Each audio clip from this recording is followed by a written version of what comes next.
Welcome to the Gentleman's Guide to Vampires. Some bloodlines have it more difficult than others.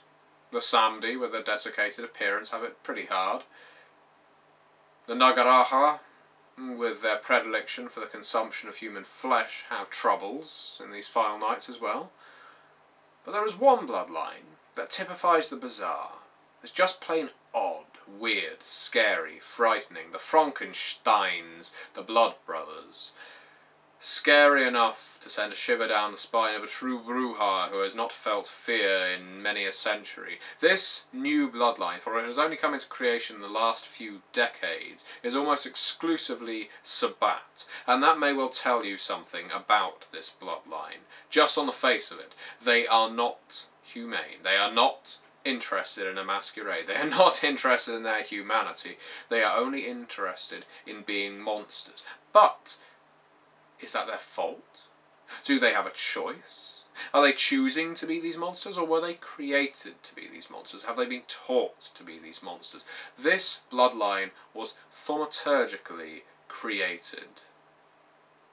This is not an evolution of vampires. The bloodline known as the Blood Brothers, or, as they are sometimes known, the Hermiaus de Sangue, are truly terrifying, for they should not be. Most Sabbat balk at the idea of Blood Brothers operating in their domain, for they are proof of the vitae gone awry. They are an herald of the final nights, Gehenna. For such tinkering with the blood, such foul creation, it was not of Cain's design. They are not the descendants of some antediluvian. Anyhow, I have given you enough portent about how scary they would be should you meet them. Perhaps you'd like to know a little of their history. Now, it depends who you ask, but some would probably tell you that the bloodline known as the Blood Brothers was created by the Tremere Anti-Tribu, with their gifted skills of blood thaumaturgy. Perhaps they are right. Others would say, but surely the Blood Brothers' discipline of sanguinus borrows heavily from the Tzimisce discipline of vicissitude, and therefore there must be a Tzimisce involved somewhere along the line. Yes, maybe so. But I have been told that in Rio de Negro, in Uruguay, there is a Toreador anti-tribu. The Toreador's name is Lorenzo Torquemada, and Lorenzo had a great love, or a great obsession, shall we say, with a man that reminded him of him when he was mortal, and it is difficult to touch the heart, pull the heartstrings of a Toreador anti-tribu, or indeed any Sabbat vampire, but this man did it. He was a charismatic actor of South America, very rarely seen outside of his continent. Torquemada saw this man, he wanted him, for he had been an actor in his youth. He had trod the boards and read Shakespeare and all the Greek tragedies, and this man, not only did he partially resemble him, he spoke like him, he was him. He was this Toreador anti-tribu's connection to life, and so the anti-tribu stalked him. He followed him where'er he went. He manipulated the man's life, gave him the occasional advantage and the occasional disadvantage, depending on the mood of Torquemada at the time. This obsession grew to such an extent that eventually he confronted the man. He told him what he was. He offered the embrace, as a Camarilla vampire might.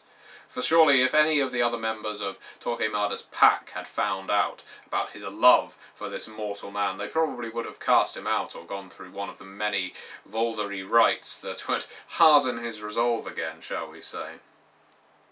The man was, of course, appalled. He was shocked. He was scared. He did not want anything to do with this ravenous beast.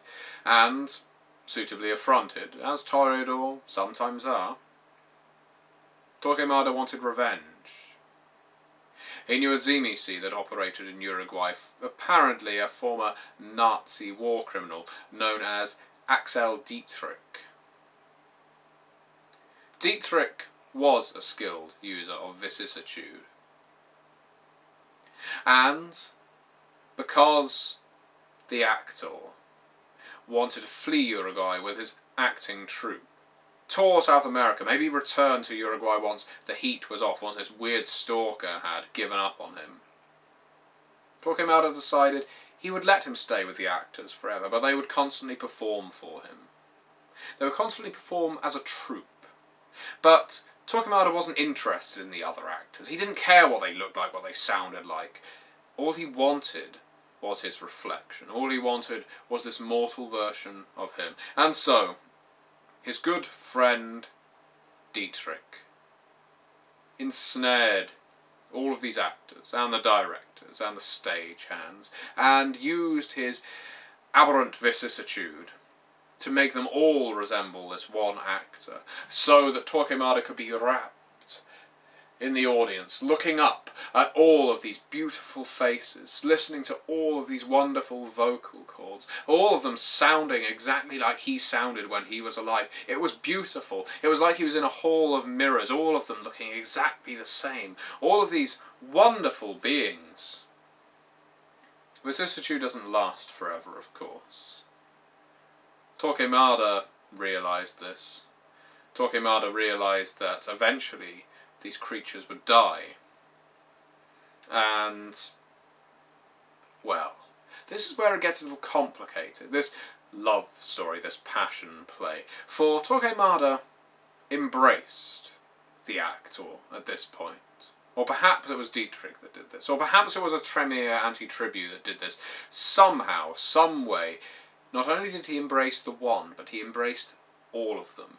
This great conjoined twin, this almost human centipede, I suppose, to coin a terrible phrase from today's cinema, of beings, all resembling the one.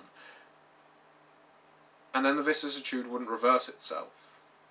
All of these creatures resembled one another, and having been bound together by flesh and bone before this, it was as if they shared a consciousness. There was some kind of ritual that had been placed on them, perhaps, by this Tremere anti-tribute that was just passing through, or maybe it was just the strength of the vicissitude, or maybe it was the love of Torquemada, but they could not turn back. No, nor did they want to turn back. In fact, they wanted to remain as one gestalt entity, one large body. That isn't where the tale ends. It didn't end up with some Vosged creation beholden to a Toreador anti-tribute. Somehow this craze spread. Somehow Dietrich got word to other Sabbat in Mexico City that this was quite a thing. That we could have a legion of vampires that would not just join as one, but separate when needed, and then compact again in order to take on opponents. Is one colossal entity, one great monster, a beast, an homunculus made of many beings. This was revolting, even to many Sabbat. There was an affront to Cain's great image. Certainly the followers of the path of Cain were best pleased with this new experiment, but others, following the path of metamorphosis, others following the road of sin, and so on and so forth, decided this would be a great experiment. It may be the shock troop we need to cleanse the Camarilla from various cities north of Mexico.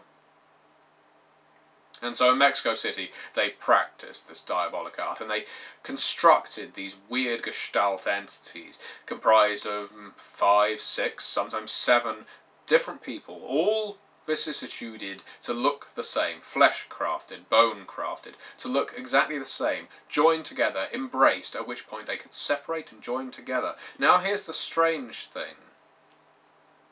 One blood brother, for that is how they became known, these Yaus the Sanguine, could remove his arm and conjoin it to another blood brother, at which point he would have full use of it. It was as if their bodies were in constant flux. wax, like melting wax. Their flesh could sucker in new limbs. They could become octopods.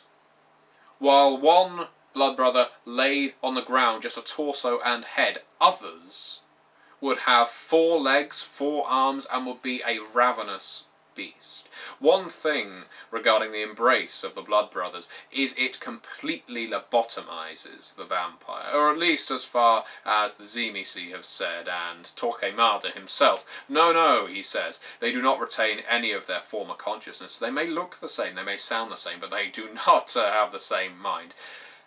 That is possibly doubtful. Rather, the 6 or so people in each cell of blood brothers share memories now and share minds, and when they become one, for that is what they can do with their discipline of sanguinus, where they can merge as one and become this gestalt entity, they share minds. 6 minds all as one, surely mad, but potentially highly intelligent. And the shock troops that they have become have been quite devastating in some formerly Camarilla cities. Tijuana, that fell due to a shock troop of blood brothers. I believe that was where they were first deployed. Even deployed in Canada. They have not been used yet in Europe. Perhaps it is very difficult to transport such errant creatures. The blood brothers are strange. They are truly bizarre. They should not exist, because they are just 5 different people, embraced as one, and somehow, they are able to respond to one side. They cannot embrace others, but they become very susceptible to mental manipulation, much like the standard Tremere, except not just a Tremere, although it is rumoured that Tremere anti-True have a true hold over the blood brothers, which is why it is perhaps disquieting that with the disappearance of the Tremere anti-Tribute, that blood brothers no longer have a leash. That some blood brothers have decided we want to stay together forever. We do not wish to break apart anymore. We wish to be this massive, great, malevolent entity and wreak merry havoc where'er we go.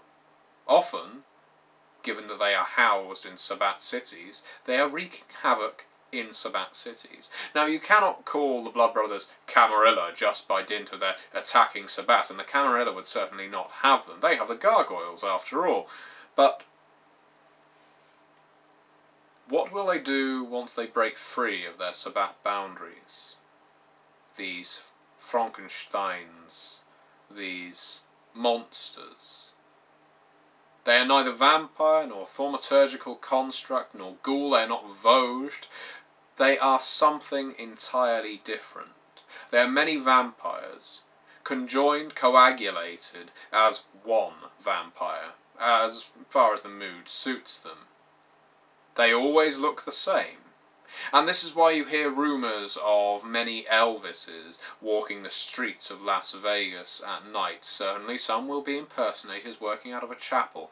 When those Elvises start to ransack a place, start to attack people freely, and then become bigger and bigger as they join together, going from early Elvis to old Elvis, all at once, bursting out of their latex, with their many limbs, with their many coiffures. It no longer becomes a laughing matter when there are 6 Nixons walking down the street to you and suddenly they become one massive Nixon. This may sound funny, but imagine it. Imagine when someone you knew, you think you see them over the street, and that is them, that is definitely them, but then look who comes around the alley to join them. It's someone else that looks just like them, and then another, and then another, and then another. And then they start to do something truly bizarre. They start to kiss and writhe and become an unidentifiable mass of writhing limbs until they become a true blood brother. Something higher than ghoul or vampire and less than both of those things. What is their purpose in the final nights but to wreak destruction and perhaps be the exact kind of thing that Cain was warning vampires about in the Book of Nod? Thank you very much for watching.